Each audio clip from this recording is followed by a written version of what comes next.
and making yourselves not only working to make yourself a better teacher of character and your content area and music, but also to engage in this process of self-exploration and really taking a look at your own person, your own way of acting and reacting in situations throughout your day. As teachers, we have a tendency to be outwardly focused. I know this, having taught middle school choir for 13 years, and I've been a substitute teacher as well. An aerobics instructor.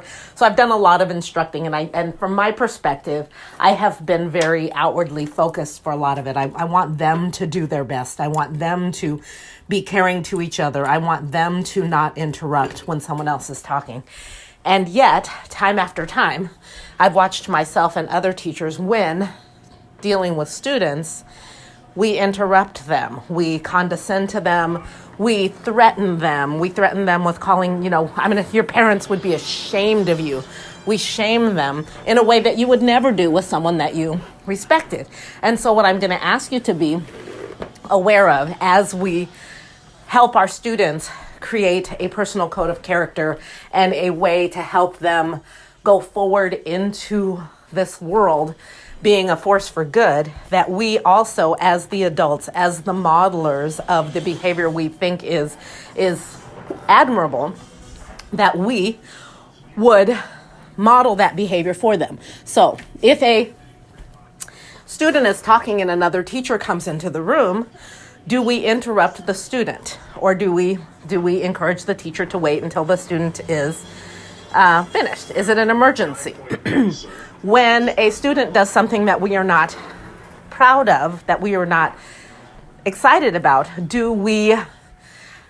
do we react to that? Do we react to that in a way that we would look back later and be proud of? Do we take into consideration who they are and why they are making the choices that they're making? And I'm by no means saying that students do not need to be held accountable for their behavior, disciplined when necessary, shown a better way. But if I tell you that yelling is not a way to communicate, and then my go-to is to yell at you when you're not doing what I want you to do, then I have proven that you have to yell.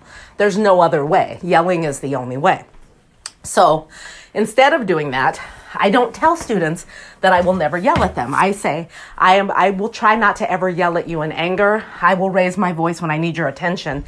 And if me asking you really super nicely doesn't get your attention, I will probably raise my voice. I will try not to be nasty. And I try to hold myself accountable to that, so that when I really want someone to stop doing something, they'll hear me, and they'll know that that this yelling, this nagging, this negativeness is not normal for me. And if I am treating them in a way that I wouldn't be proud of on a normal day, that hopefully they will give me some grace and know that probably something happened in my life today that made me unable to handle them with the grace that I normally would. If you're always yelling, if you're always belittling, if you're always making them feel small, they're not surprised by it, and it doesn't mean anything to them.